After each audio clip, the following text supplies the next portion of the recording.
Good afternoon, everyone. Again, I'm Francis, and thanks for the nice introduction, generous introduction, and of course, thanks for the university, the China Studies Center, to invite me to come over here. What I'm going to share with all of you today is just some kind of an account of, as the topic suggests, understanding the vitality of the anti-extradition bill movement in Hong Kong. It's basically an account, a preliminary account, I have to say, because of course, when we're talking about doing academic research, usually you don't actually draw the conclusion so quickly. And of course, the movement itself, the events are still evolving very, very quickly.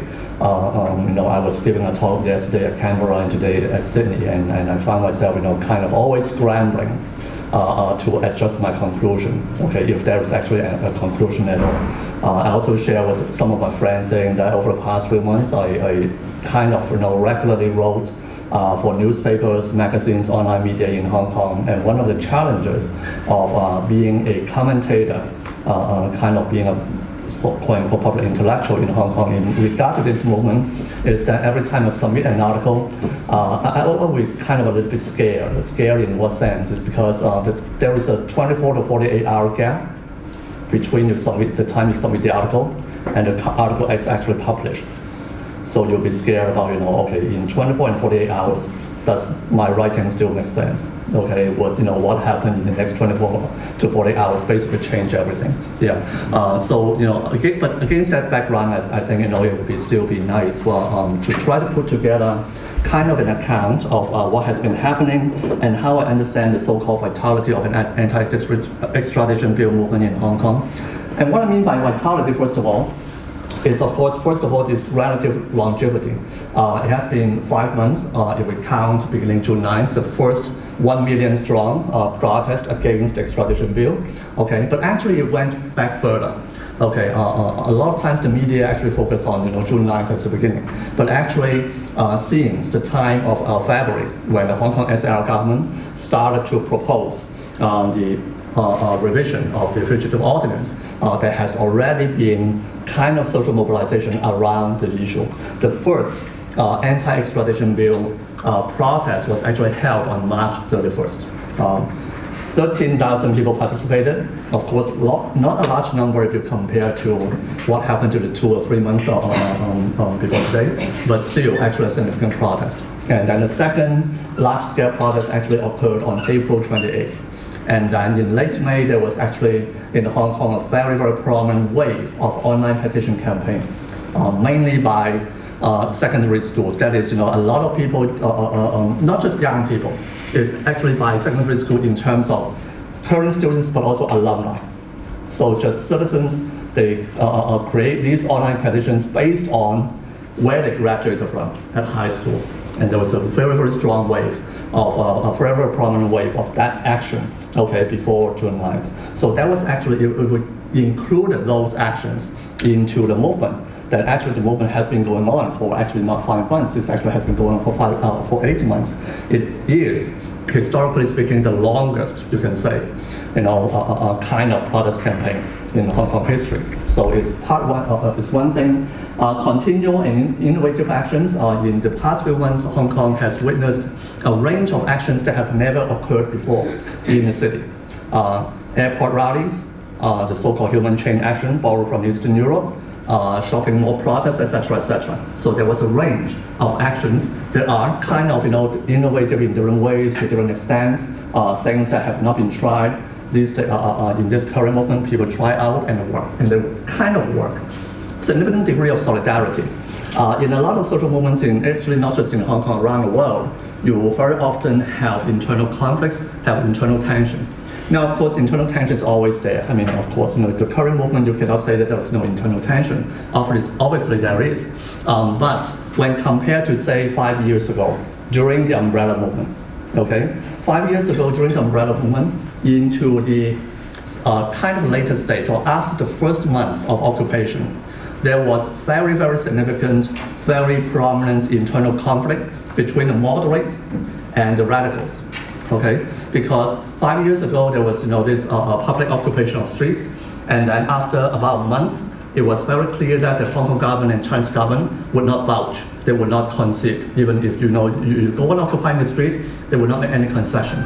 So 5 years ago, at that moment, there was a very strong, kind of a dilemma of whether you want to escalate the actions, whether you want to, just abandon the principle of peacefulness and nonviolence and escalate the action. So there was a huge debate, and it caused a significant degree of internal conflicts and mutual criticisms between the moderates and the Democrats. In this current movement, there has been a lot of, very, very high level of solidarity. As I will talk about in a moment, in the current movement, I and my colleagues, Professor Samson Yuen, Professor Alan Chang, etc., one of the things that we did is to conduct a series of protest on-site surveys between June 9th and actually the last time we did it was on October 20th. There were like 30, 40 major protests during this period of time, and we did, not everyone, we did about 25 protest on-site surveys. That is, in 25 of those major protests, we will be there, we'll send our assistants there, our helpers there, to actually do surveys of protesters, And then in those survey findings, some of them, I will show in a moment, in one of the findings in those surveys is that we found that, the moderates, have very high level of so-called solidarity with the frontline people, with the so-called militant protesters. In the surveys we asked, the protesters, so there are also, in this movement, there are a lot of people doing, more radical actions in the front line. So how do you feel about it? And one of the statements is that, do you agree that you actually feel that you are part of them? And actually more than 80%, consistently more than 80% of the respondents in those protest on-site surveys would say yes. They feel that they're part of that. So there is a high degree of solidarity. And then there is a significant degree, significant degree of public support. And basically one of the things that I want to highlight at the very beginning is that in one sense, what we have been witnessing in Hong Kong in the past few months is a society-wide mobilization of resources. Now what do I mean by that? I can give you a kind of an anecdotal kind of experience. Back on July 14th. That was the day when there was this huge protest in a residential district called Sha Tin. Of course, those of you from Hong Kong know where Sha Tin is. And then I was in the protest, I was joining the protest, and then after the protest I was staying to look at the confrontation. So along a kind of a row, and then across the cross row will be the front line. The front line means the frontline protesters and the riot police were confronting each other. And then behind the front line, actually you will have the back line. And at least in July and August, there used to be a time when the protest ran this way. You have the front line, you confront the police, and then behind the front line, a lot of young people would line up to form a support line. So they just line up, form a support line. That is to move resources, needed resources, to the front line. Helmets, goggles, etc., etc. And they actually developed a system of very, very simple hand signals for that. This is helmet. So when everyone does this, they need helmet. They would move the helmets up. This is goggle. And then at one moment they do this. This is plastic wrap. Plastic wrap, supposedly to protect the frontline people from pepper spray. Plastic wrap. And at that moment, they were, gesturing that they needed plastic wrap. Suddenly, a few, some kind of, plastic wraps fell from the sky. Why? Because there was the residential building just beside the road. And so the residents, in the residential building, saw that they need plastic wrap. Now, of course, plastic wrap is just a household item, right? So presumably every home has some plastic wrap, right? So they saw that, and then just everyone threw it. Not everyone, of course, some of the families just threw the plastic wrap. Now, that moment for me is very symbolic of what I'm talking about here, society-wide resource mobilization. It's just you need something, the movement needs something, it just draws upon resources from virtually everyone willing to support. the movement. And a lot of people are willing to support the movement, okay? They might be offering money, they might be offering, things like plastic wrap, all kinds of materials. In the protest front line, there are first aid people, there are social workers, okay? Of course, there are legal support, etc., etc.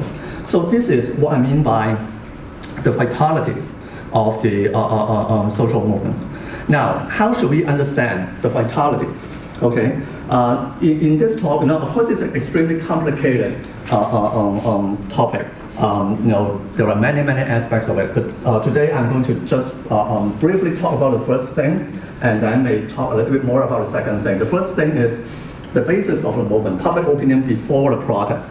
So of course, to understand what's going on in the past few months, we obviously need to know the background. We obviously need to know some of the things that happened before, okay? So if the movement is receiving such a large public support, then obviously public support would not just suddenly rise up. Okay, there must be something behind. So I would go over public opinion before the current protest event to look at some of the conditions and basis for the current movement. And secondly, more importantly, I would talk a little bit about the mode of organization and the role of communication platforms. Well, obviously partly because of my own disciplinary background. After all, I'm a journalism and media communication person, so maybe I would like to today focus a little bit more on this particular aspect. Okay, but as I would make it clear, it's obviously not just about communication, right? I'm just using communication media as an entry point to talk about some of the broader dynamics of the protest movement. A note on what have we done. Where my kind of data and observations came from. They include, as I already mentioned, a series of about 25 on-site protest surveys that we did. And then in addition to that, I think in early September, we started doing a few focus groups, discussions with protesters. And starting October, I started doing in-depth interviews with some of the organizers of very specific protest events, because the movement has a large number of specific protest events. So I was starting to interview some of those organizers of the very specific protest events. I and one colleague of mine are also looking into, especially in terms of media and communication, looking into the content of a very important forum called in Cantonese, okay, LIHKG forum. We are doing analysis of content of that forum. We will show some of them later on today in this talk. And of course, lastly, I always told people I feel a little bit uneasy to say that I do ethnography. I never tell people I do ethnography, but I was there, okay. In a lot of the protest activities. Okay, I was in front line, not exactly the front line, because I usually don't wear gear. Okay, because I kind of, I want to signify that I'm kind of observing instead of really participating. So I usually don't wear gear, and if I don't have gear, it's actually very hard for me to stay really in the front. Actually, it's not just a matter of whether I'm willing to stay at the front. Actually, the protesters will actually ask you to go away if you don't wear anything. So actually, the frontline protesters will try to protect people and say that, if you don't have gears, you better stay away. So I usually, in those kind of frontline observations, what I mean by being in the front line is usually like 100 or 150 meters behind that actual front lines. Okay, so a little bit of distance, but we're there to actually do the observations. And so a lot of things, combine together, and then, I come up with some of my observations and arguments. So the first point, the basis of the movement, public opinion before the AEB protest, AEB movement, I would want to highlight 3 points, okay? Widespread support for the goals of the anti-extradition bill movement, the arrival of a new generation unaffected by previous quote-unquote movement failure, and the weakening of intra-movement conflicts and antagonism. Now, so one by one. So the first point about widespread support for the goals of the AEB movement. So this is a summary, okay, of public opinion toward some of the most controversial issues in Hong Kong in the past, like 18 years, okay? So if we actually start from the bottom, the Anti-Extradition Bill in 2019, okay? We had actually 2 polls conducted before June 9th. Both of these polls were conducted in late May and early June, okay? The first one was conducted by CUHK, my institute. The second one was conducted by Hong Kong U, okay? Another university. So in the CUHK poll, okay, we asked people, okay, just very straightforwardly, whether you are for or against the revision of the extradition bill. It's just like that, whether you are for or against the revision of the proposed revision of extradition bill. So you see that 47% of Hong Kong people said they are opposed to it at that time. Only 27% said yes. Okay, there was a difference there was, of 20%, right? Now, if we look at the Hong Kong U poll, okay, the distribution of opinion is even more extreme. The 2 polls were conducted more or less at the same time, but the Hong Kong U poll came up with even more extreme distribution. 66% oppose and only 17% agree, accept. A difference of as much as 49%. Now, by the way, the difference is this because it's directly explainable by a difference in wording. Because as I said, in a CHK poll, the question we ask is just straightforwardly whether you support or not support or oppose the revision of extradition bill, or in Cantonese, it's actually 你支持定唔支持逃犯條例, or if you directly translate it back, it's actually not extradition bill, it's actually fugitive ordinance. Okay, so at least in terms of the Chinese language, okay, if you have to deal with fugitives, there's nothing wrong with it, right? Apparently. So if you're a common citizen, you didn't pay attention to news, you didn't know much about the details, you're just talking about, the government is trying to, revise the fugitive ordinance, then a lot of people might feel like, oh, what's wrong with it, right? So people might tend to, okay, a little bit more people might tend to support, and less people might say oppose. Now, Hong Kong U asked differently. Hong Kong U picked up the most controversial aspect of the revision. Hong Kong U actually asked the question, do you support or not support the Hong Kong government extraditing Hong Kong citizens to mainland China? Okay, so it picks up the most worrisome, the most controversial point about the whole controversy. Okay, so it led to a very, very one-sided distribution. But the point here is, for me, the point I want to highlight with this table is that if you look at the distribution of public opinion, okay, let me just use the example of August 31st framework for CE election. That was directly related to the umbrella movement.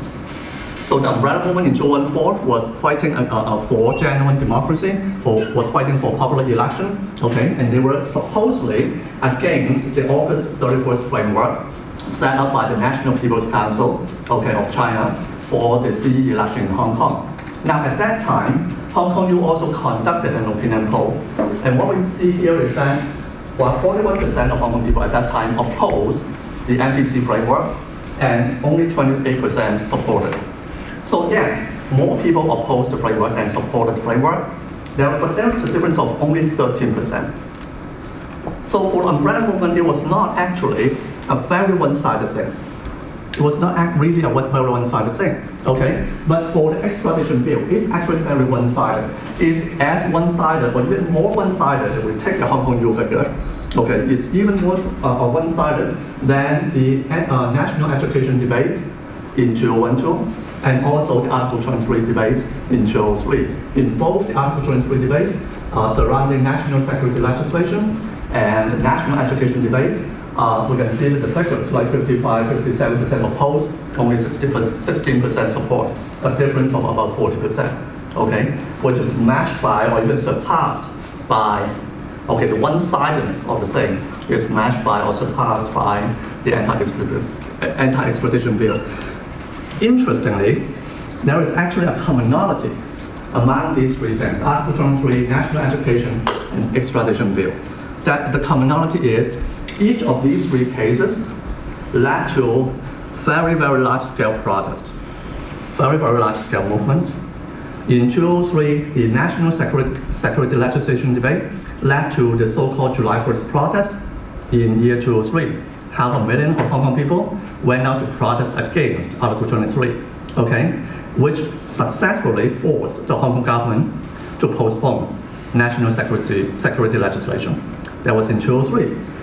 2012, national education, the plan to turn national education into a compulsory subject in secondary school was again opposed by a large group of people.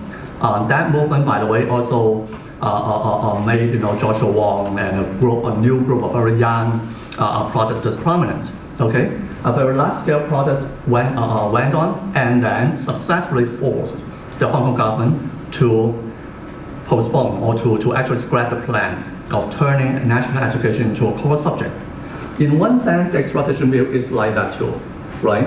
So it's actually a very controversial, very, very unpopular policy or proposal, kind of related to China, kind of related to China-Hong Kong relationship, opposed by a huge number of people, very one-sided public opinion, and then led to uprising, okay, of the public, okay?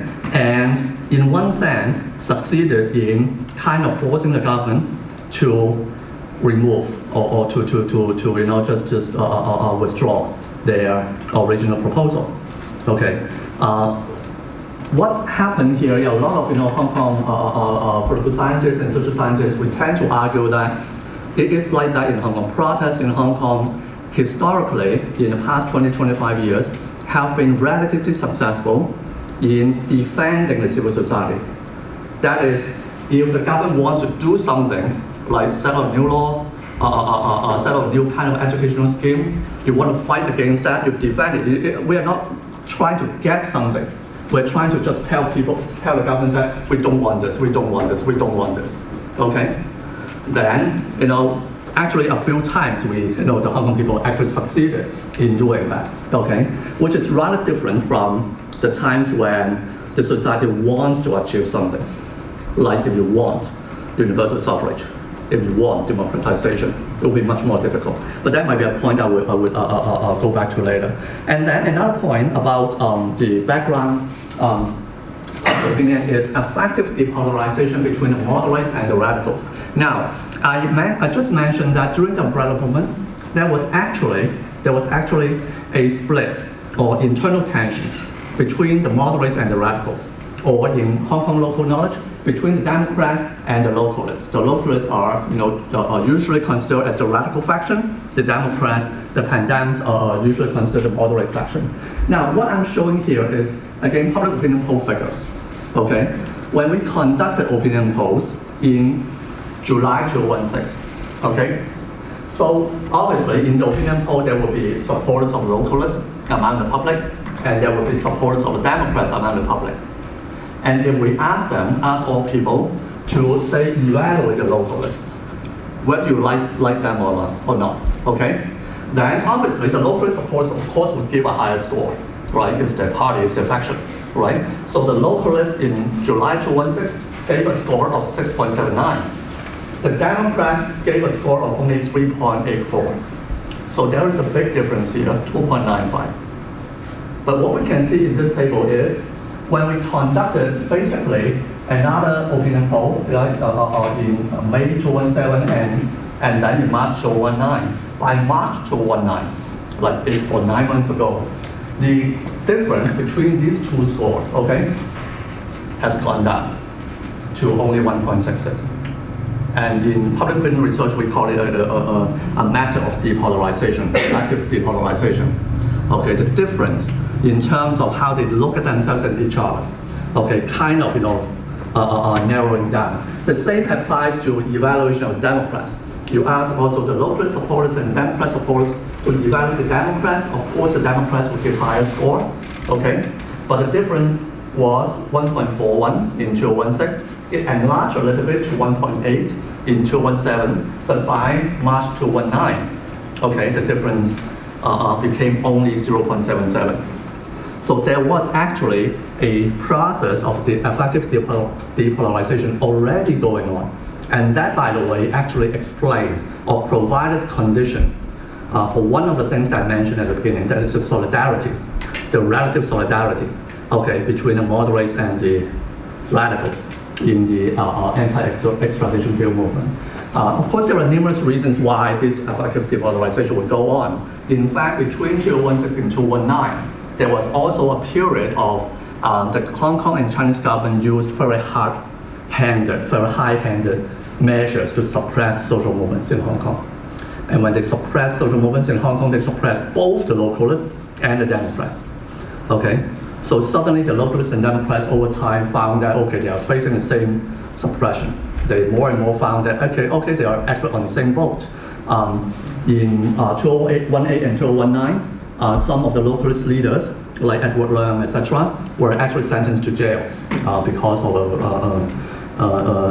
uprising in Wong in 2016. And then some of the leaders of the umbrella movement were also sentenced to prison. So basically it's a kind of, I would argue, is a period of time when both sides experienced the same suppression, okay, which led them to, become relatively more positive to each other, which set up the condition for the kind of or degree of solidarity that we have seen in the anti-extradition bill movement.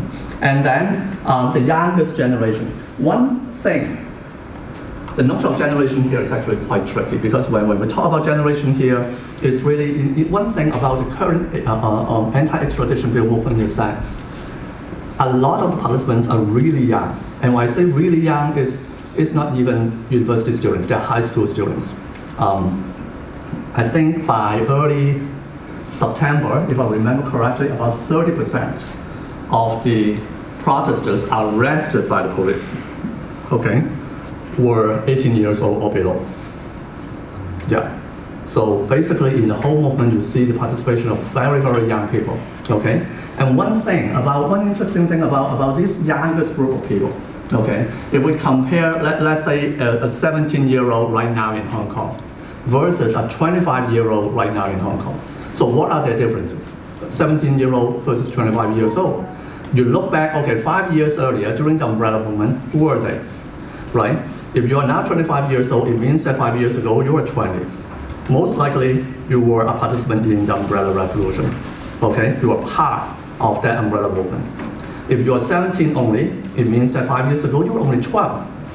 Probably, you probably know there was an umbrella movement going on, but you would not have participated in it, okay? What happened is that for a lot of these young people, as this kind of data show, basically this came from a university student survey, okay, a survey of university students, okay? And the question is, on the whole, the umbrella movement was a failure. So this is for the whole sample, and then if I break it down into two groups, okay, university students who have participated in the umbrella movement versus university students who have not participated in the umbrella movement. What you see here is very simple, is that those who have participated in the umbrella movement are more likely to agree that the umbrella movement was a failure, okay? The youngest ones, the high school students, the younger university students who did not participate in the umbrella movement actually thought about the umbrella movement more positively. And not just the umbrella movement, they actually thought about the pro-democracy movement in Hong Kong as a whole, relatively more positively, okay? So socially, you also have the arrival of the newest generation who held a relatively positive view, or relatively higher level, have a higher level of advocacy, okay, in social movement actions. So all these are what I call the basis for the anti-extradition bill movement, especially in terms of public opinion before the rise of the protests in June. Now, of course, go back to the protests in June. We know that on June 9th, there was this 1 million people demonstration on June 9th. And then that evening, that night, Carrie Lam, the chief executive of Hong Kong, issued a statement, issued an announcement at 11 p.m. saying that, well, we have listened, but we're going ahead anyway. So basically a total slap in the face to the protesters. And so there were clashes outside the electrical building that night after Carrie Lam issued her statement. And then more importantly, there were clashes outside the electrical building on June 12th. On June 12th, that was originally supposed to be the electrical meeting. Supposedly, they will have to proceed with the second reading of the bill. But the protesters surrounded, besieged the electrical building, trying to prevent the meeting from being happening. And they actually succeeded in doing so. The meeting was canceled that day. But then also in the afternoon, there were kind of rather serious clashes between the police and the protesters outside the electrical building.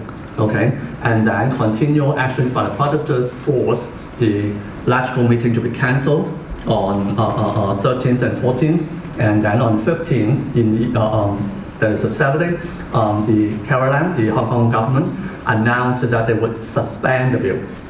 Okay, and that's important. She didn't say that she would withdraw the bill.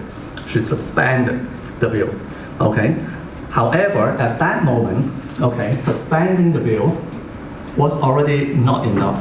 Not enough for a number of reasons. First of all, after all, people just have very, very, very low levels of trust toward the government, right? So if you are willing to say, I just withdraw the bill, that's okay. If you are unwilling to say that word, withdrawing the bill, and say, I'm just suspending it, then people got extremely suspicious. What you are going to do 3 months later, 6 months later, okay? So they demand to demand, okay, well, you have to formally withdraw the bill. Don't play this game of language with me, right? Okay, so they asked for that. Secondly, the movement cannot be stopped by mere suspension of the bill, also partly because of what happens throughout the week, especially the clashes on June 12th between the police and the protesters, which led to a lot of arrests, which also led to the chief of police, and also at one point Caroline came out and said it's actually a riot.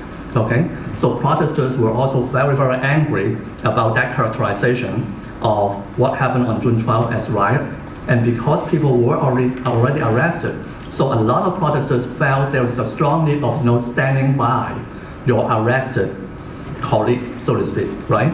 There is a kind of imperative of showing solidarity, maintaining solidarity with the arrested people. So you cannot just allow the government to end the whole thing by merely suspending the bill. So they had to go on. Now, but of course, there is actually, for a lot of social movements around the world, of course, and also for Hong Kong, if you need to go on, then there is a question, a core question of sustainability here.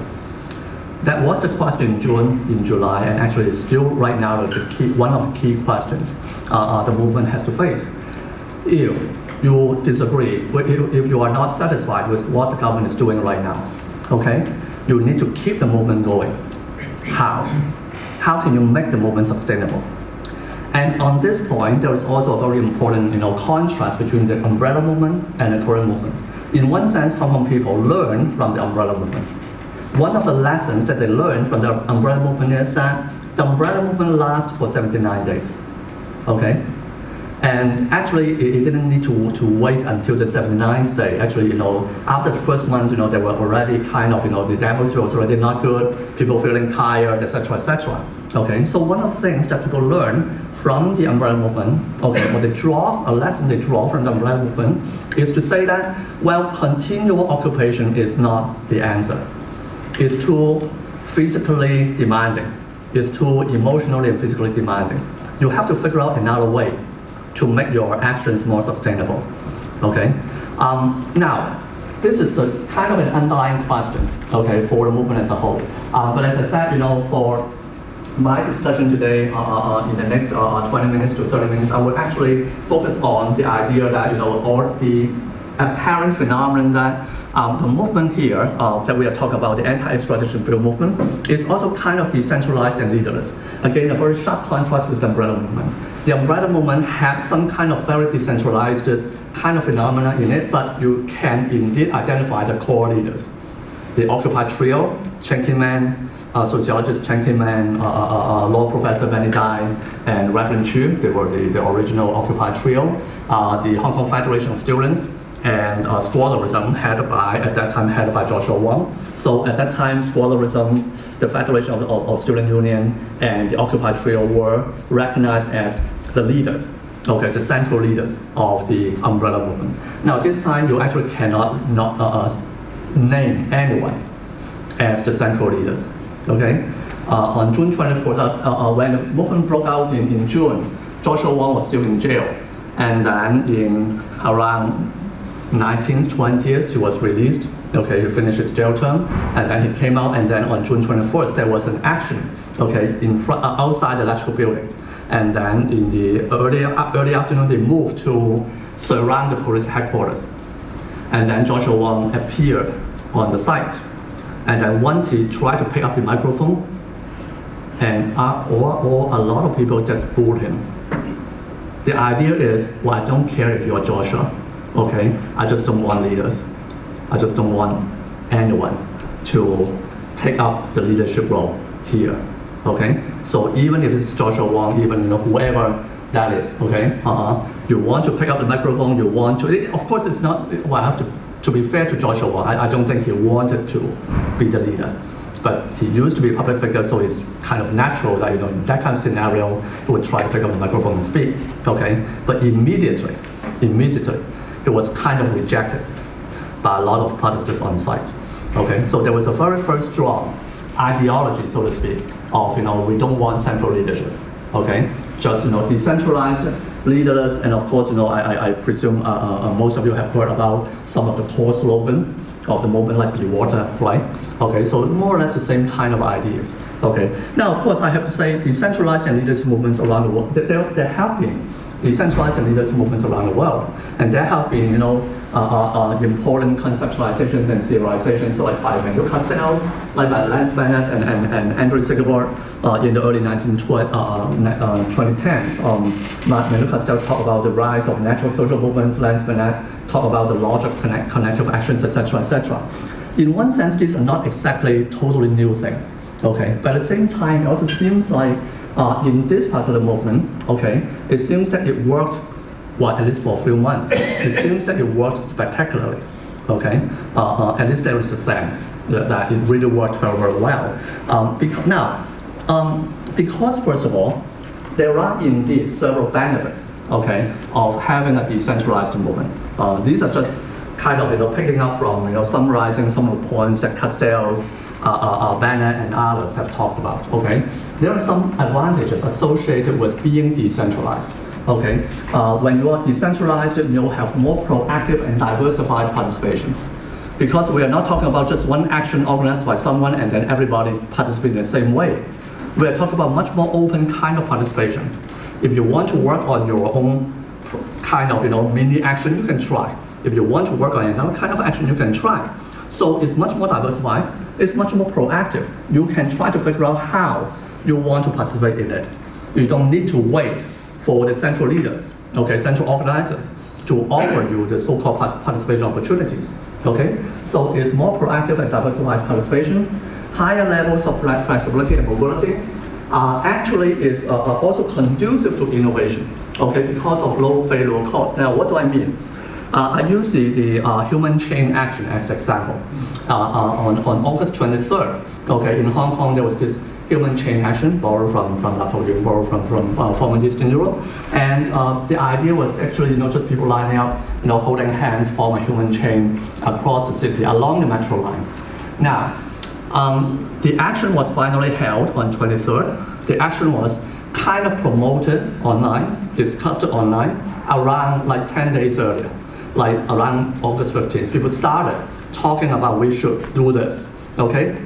But when it came out online, there were actually a lot of criticisms or a lot of cynicisms, okay?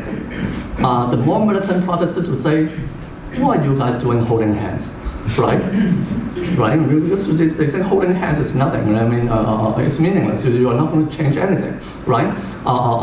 You have to fight, right? Instead of just standing over holding hands. It's too peaceful to their taste. And some other people say it just wouldn't work. It just wouldn't work. You just can't make it work. So a lot of suspicions, a lot of cynicisms. But this is, by the way, this is exactly the point about one of the good things about decentralization. The point is, my judgment at least, is that if we are not talking about decentralized movement, if we are talking about having a central organizer, okay, no matter whether you're talking about student association or civil human rights front, if it is a central organizer saying that we are going to do human chain, that amount of criticisms and suspicions would really make it impossible for the central organizer to push it forward, okay? because it would be too big, that kind of criticisms and assertions would be too huge. But when it is actually mentioned just by a group of protesters online, okay, in that case, despite all the other criticism, despite some kind of criticisms or suspicions, okay, there is also a sense that, well, they are just a group of protesters, you just have to allow them to try it, right? You cannot stop them, okay? Everyone has the right to propose something. Everyone has the right to try out something, okay? If it works, it works. If it does not work, it does not work. It doesn't matter, right? But think about it, if it's the central organizer, you cannot say the same thing. Okay, you cannot say, oh, it's the central organizer, they want to try out something, let them try it. If they work, if it works, it works. Doesn't work, it doesn't work. You cannot say the same thing. We can say that when it's totally decentralized. So they go ahead anyway, and apparently it worked. Actually, it worked very well. Okay, surprisingly well. Okay, and then after the human chain action, a lot of people go online and say that, oh, I have to apologize. A week ago I say it didn't work, but now I support it totally, and things like that. Okay, but think about this. It's not just about a math. The issue here is not just that. It's not just because it worked in the end. Even if it didn't work in the end, so what? Okay. So even if the human chain action did not work in the end, so what? The so-called failure cost here is actually very low when you are adopting a very decentralized formation. By the way, another point that a lot of scholars have pointed out is that when you have a decentralized movement, it's much more difficult for the state to repress.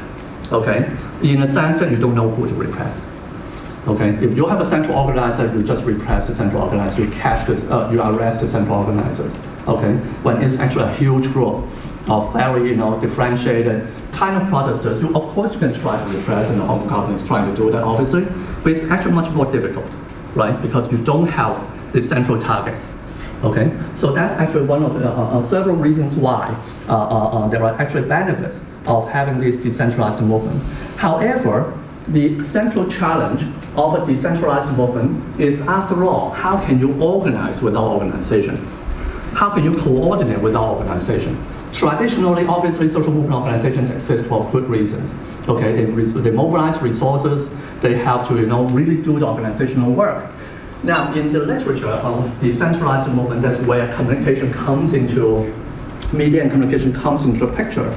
A lot of scholars on decentralized movements would argue that digital media and all kinds of communication platforms serve a very important role to allow this kind of coordination without central leaders to happen.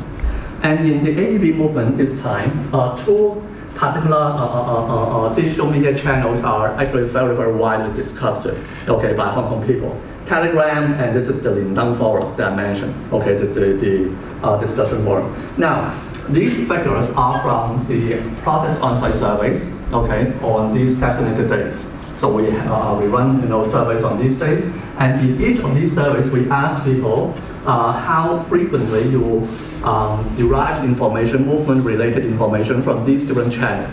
Okay, it's a 1 to 5 scale. So the largest number can be 5. Okay, the lowest can be 1.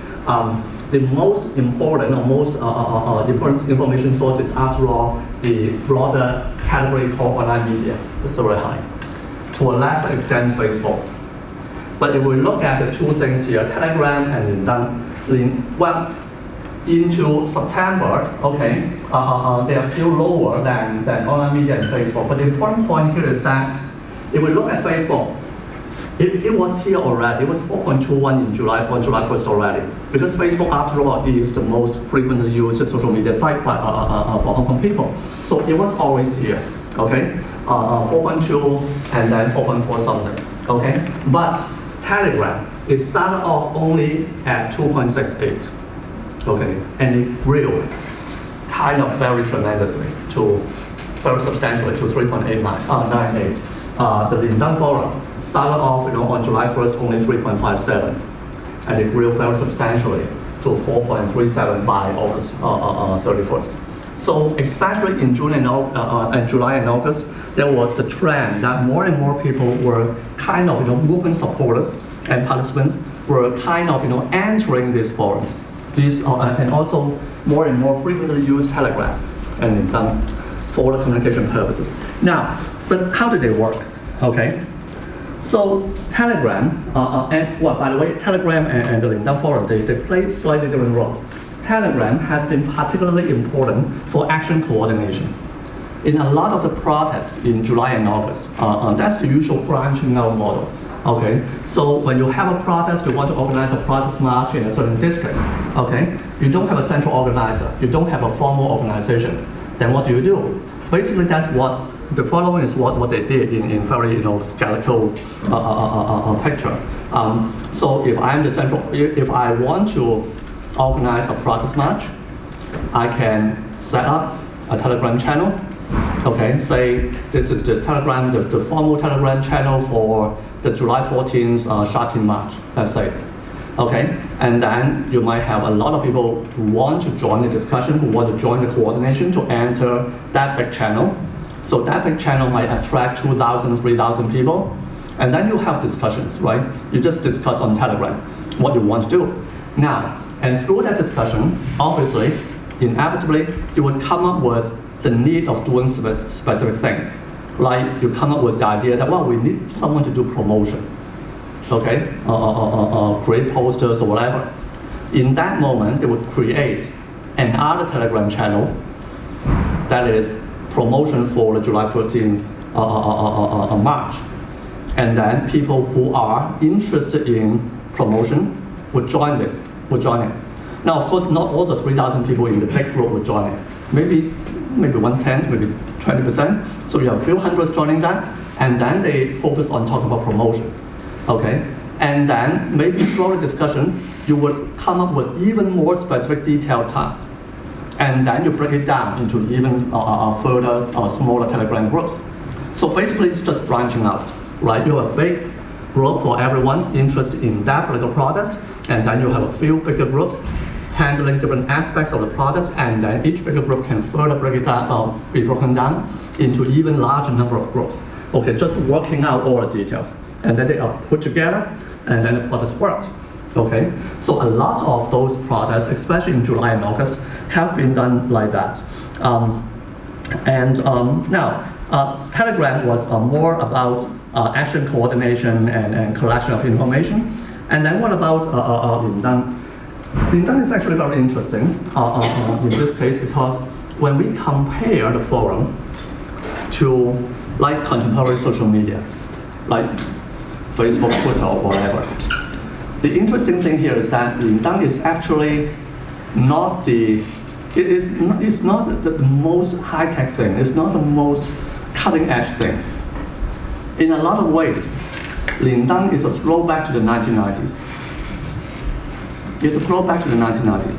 Yeah, it's just like one of those, early virtual communities created in the 1990s. It's just one big forum, everyone participates in it.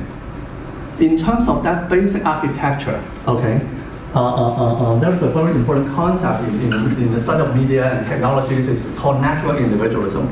Like Facebook, Twitter is a very symbolic of network individualism. That is, you are on Facebook. When you are on Facebook, you are within a network, and you are the center of your network, right? So my Facebook account is like, I have like 1,300 friends. Most of them actually I don't know personally. But anyway, they add me, and okay, I add them. And then, so when I go there, okay, that's my network. And in one sense, I'm at the center of it. When I move to, if I log in my wife's account, okay, let's say, of course I won't do that, I'm just saying, if I log in my wife's account, then, okay, then I will see very different things, right? Because the account is her account, that's her interface, okay, and she's embedded in her network, right? So it's very natural individualistic. Everyone is looking at different things. So on Facebook, if you go on Facebook, it's actually extremely hard for you to know what everyone is thinking, because you only know what your network is thinking. And that, of course, has led to all these discussions about echo chambers, fragmentation, etc., right? But going back to Lindang, going back to that kind of forums of the 1990s, okay? There's no personalized, individualized interface. You go into the forum and you just read everyone else's reading. Okay, so there is no formation of echo chambers because the platform simply does not facilitate the formation, does not allow the formation of echo chambers. And actually, importantly, Lindang also had this very basic function of the popular list. So this is real-time popular, this is today's popular, and this is this week's popular. Okay. Basically, for a lot of movement supporters like me, okay, when I log into Lindang, well, there are like tens of thousands of comments and messages every day. You cannot follow them, but actually on Lindang it's actually very easy. You just go to the popular list, and you can immediately, in 5 to 10 minutes, you can actually get a sense of what everyone is talking about.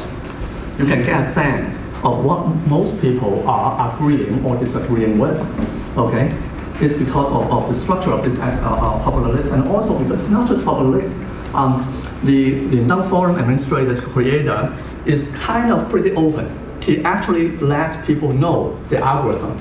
Well, not very detailed, okay, of course, okay, but he actually, publicized, in 1 or 2 posts, he actually publicized some of the key factors, okay, that would lead hosts to get onto the popular list.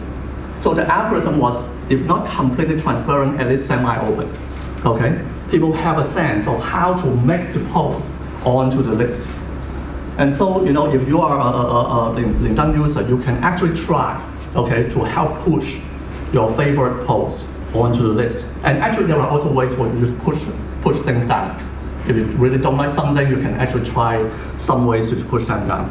Okay, so that what it means is what all this means is that the Lindang Forum become, it has a very strong sense of immediacy and efficiency because it's anonymous. Okay, every user, you don't use a real name, you use a pseudonym. So a relative equal influence among the users, it becomes very effective in communicating majority sentiments, very effective in constructing and communicating new movement discourses, and does not facilitate the formation of echo chambers. And that becomes a very important platform for movement-wide discussion. And this important platform for movement-wide discussion has been particularly important to the movement, especially in July and August, okay?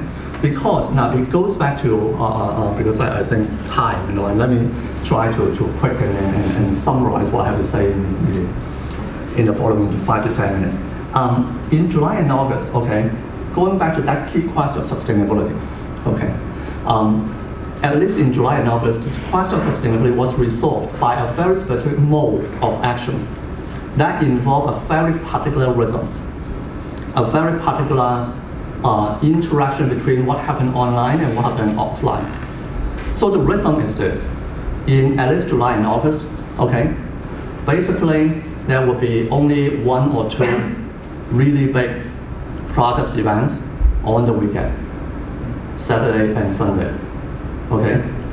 And people knew, kind of tacitly, it's not formal rules, of course, it's not written down, but people knew how to play the game. The way those protests work in July and August is that they occur basically on a weekend, and then they started off as a completely peaceful protest. Let's say the protest starts at 3 p.m. If you are a moderate protester, you don't want to engage in any kind of risk or violent conflict, you better be punctual. Go there at 3, finish it at 4:30. If you want to leave, you leave. Okay, that's what a lot of people did. Okay, because by 5 or 6 p.m., the more militant protesters will come out and start to do their job.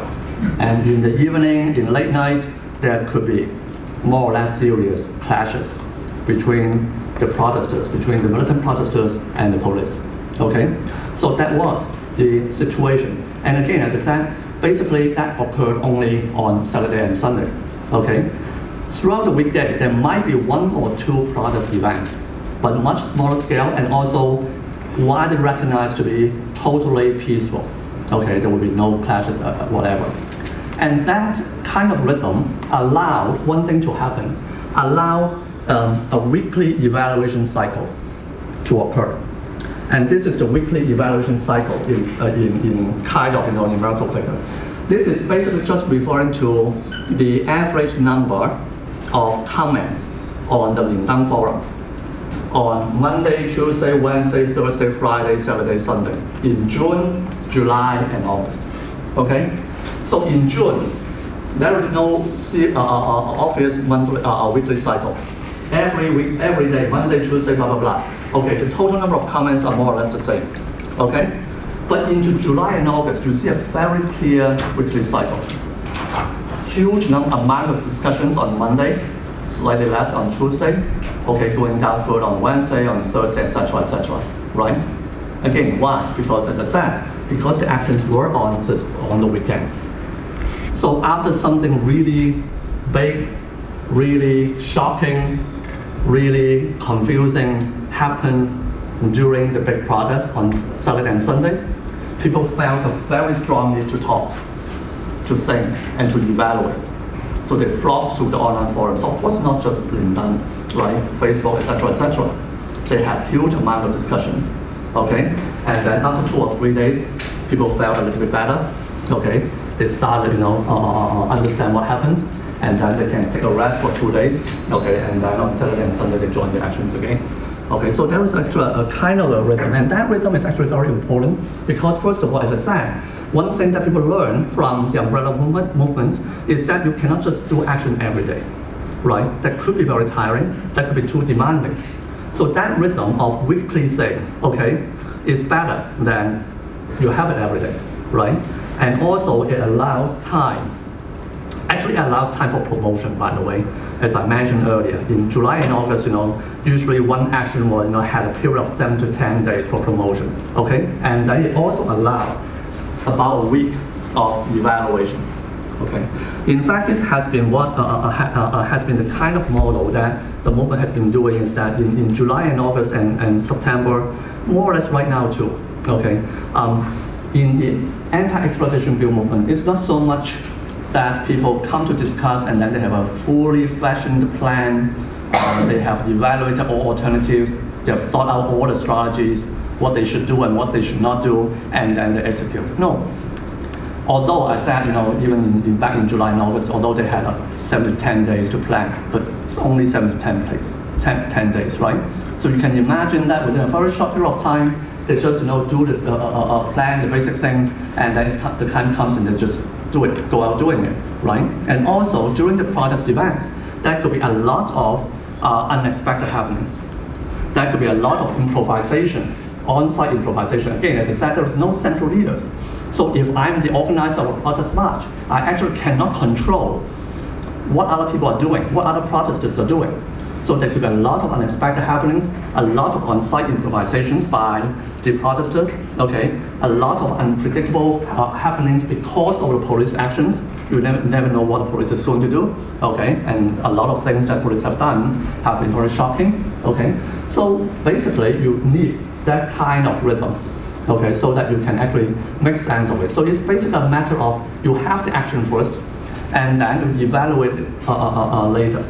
Okay, and sometimes this is also the rhythm that would allow sometimes the on-site improvised actions might be regarded as having gone too far. And then you need to allow some time and a place for people to communicate with each other and then to debate with each other whether we should set up certain rules and norms, etc., etc. And this has been, by the way, the way that the movement evolved between, from July to September to October. However, with 2 or 3 qualifications. The first qualification is this: as the movement itself became more and more radical, so to speak, in terms of the tactics that they used, okay, more and more, violent in one sense, the debate and discussion has become more and more difficult, okay. So I think it is undeniable, for good or for bad, it's undeniable as a matter of fact that the tension between the moderates and the radicals have been increasing throughout the month. Okay, they still have this strong sense of solidarity, saying that we cannot sever ties with each other, but actually they are more and more debating with each other. Okay, about the validity, about the legitimacy, about the moral legitimacy of certain specific kinds of actions. So there has been increasing tension there. Secondly, I have to admit, the Hong Kong government's response to this kind of protest movement has had its effects. Now, I'm using my word very carefully. I don't want to say they work, okay? And because in one sense, I don't think they worked. But they had effects. The effects is what? In fact, especially after late August. Okay. After late August, a few things happened. First of all, the metro system, MTR in Hong Kong, has become very cooperative with the government. So they would suddenly close down a whole line, close down a lot of stations. It makes it more and more difficult for people to go out to the same place to protest, right? On August 31st, I was in Causeway Bay, and I was in Wan Chai Causeway Bay, and by 6 p.m. I was in Wan Chai, and then walked toward Causeway Bay, and then by 8:30 I was having dinner, and then by 8:45 they were fighting outside Hennessy Road. I was having dinner inside one of the roads, and then after 2 hours I went out again, and basically everything is closed. There was no bus, no metro, whatever. So I actually have to walk all the way from Causeway Bay to Central. And even the Tsuen Wan line was closed. But luckily the Dong Chung line was not closed. So there was still a line for me to cross the harbor. And once I crossed the harbor, okay, I'm on my way home. Okay, but that's actually the problem for a lot of people when you have the public transport system cooperating with the government like that. Okay, it makes it extremely difficult for poor people to join to the same place to a big protest. Okay, the increasing level of violence, of course, by itself also has kind of scared off some people. After all, there are real safety concerns, okay, among a lot of motorists. So that what it means by having the effects is that what we have seen is that especially by early October, mid-October, the mode of action has actually changed. As I said, in July and August, it's just weekly thing. You have Saturday, Sunday, big protest, one single location, everyone join that location, okay? And then you have about a week of discussion and evaluation. In the past 2 or 3 weeks, it has been very different. It's basically action every day, but it's also very dispersed action. So it's not like today we have the action in Sha Tin and everyone goes to Sha Tin. No. These days, in the past 3 weeks, it's like whenever there's action, it's basically simultaneously actions everywhere, like in 10, 15, 20 districts, okay? But that actually, you can see the logic. I mean, it's not a planned thing. It's not like, there are, again, it's a leaderless movement. It's not like you have central leaders, central organizers saying that we have to shift the mode to that. But it's just a kind of natural response to the government's action, right? Because of the metro system, because of government's action, you can no longer so easily create one huge protest in one single location. Okay, then why don't you just produce it in a very, very dispersed manner? Okay, so you have all the actions around town. Now, actually, from my understanding, the police and the Hong Kong government thought that their strategies worked. Okay. Because of the seemingly downsized actions, as I said, you no longer have really huge protests outside. Okay, but as I said, I wouldn't say that it worked, because in one sense, the shift to a model of more dispersed, more localized, more frequent kind of actions is just another answer to the question of sustainability. So if the original answer to sustainability is to have a weekly cycle, is to have a nice rhythm, okay? Nowadays, the answer to the question of sustainability is to have a large range of actions in every district. But it turns out that it would not be way too demanding if you're a protester in Hong Kong, it would not be way too demanding for you. Because when actions appear everywhere, it means the action, just appears, down the street. It does not require you to travel anywhere, right? You just, stay with your local community, and then there are the protests going out there, okay? And also, it actually also made it very, very difficult for the police, even more difficult for the police to exercise their repression more properly. Because when actions are so dispersed, so widespread, like into every district, okay, it became more and more difficult for police to actually sensibly differentiate who are the protesters and who are just residents. In fact, one important trouble, well, of course, Hong Kong people nowadays are a very high level of distrust toward the police because of the brutality and etc. etc. But one thing, in addition to the level of violence that they have been using, one trouble of the Hong Kong police is that their application of force and violence in the past 2 or 3 months were widely perceived as indiscriminate, right? So if it was very, very discriminate, just really toward the most militant protesters, might be the general public might not react so badly, so negatively. But the police application of force has been very, very indiscriminate. But this indiscriminate nature or character of police use of force, you have to understand it in relation to protest targets. It's because how protests have entered local residential areas. Okay, that makes it very extremely difficult or almost impossible for the security forces to apply their physical violence, apply the physical force in a more discriminate manner. Yeah, I think originally I have a lot of slides, right? But as I said, because of time concern, I want to leave some time for questions and answers. But the last point that I want to make is not so much the last point, but usually in this kind of sharing, instead of having a conclusion, the last and inevitable question is what's going to happen, right? So how will it end? Well, obviously there is no answer to that question. I can only say one or two things. As I said, I think the movement has entered, since October, has entered a new mode, so to speak. Okay, they have moved away from the nice weekly rhythm thing in August and in July and August. They have moved into a new mode, and that new mode itself presumably has its own sustainability. It's not way too demanding for everyone because it's just next door action. Okay, it's more frequent. It still gives the pressure. After all, it's really down to what the government does in the end. We all know that, right? By the way, in terms of the government strategy, social movements, for me, from a very schematic manner, social movements end in one of three ways. The state, the target authorities make an adequate concession that kickstart the escalation. Okay, really big concession and kickstart the escalation. That's option one, possibility one. Possibility two, really huge repression. That is not just repression, the force is so huge that it just clamped down the movement immediately.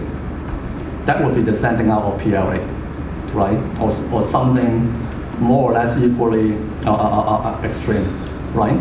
That would be logically the second way to end a movement, right? The third way to end a movement is the strategy of attrition. Just let it die down. Just let it lose steam, okay? And actually, by the way, that was Hong Kong government strategy during the umbrella movement. During the umbrella movement, there was ongoing occupation of public streets, but the government and the police at that time basically did nothing. Basically did nothing, okay? And so over time, the movement gets tired, the public gets tired, okay? And the movement lost steam and lost public support. So that's the third possibility. Right now, in this political movement, the Hong Kong government, the state strategy, is very weird because it's actually a combination of attrition and a level of repression that is actually strong, but not strong enough to actually clamp down the whole movement immediately. Okay? So they are doing two things simultaneously, a level of repression and attrition. But the two things actually contradict each other. Because if you really want to play the game of attrition, you really should not do anything. You really should let it die down. Okay? The fact that the government has been using a level of repression, exercising a level of repression, is actually one of the reasons why the movement has been going on, right? Because every time the movement seems to lose some steam, okay, something really bad happens, and people get angry again, okay, and it actually adds fuel to the fire.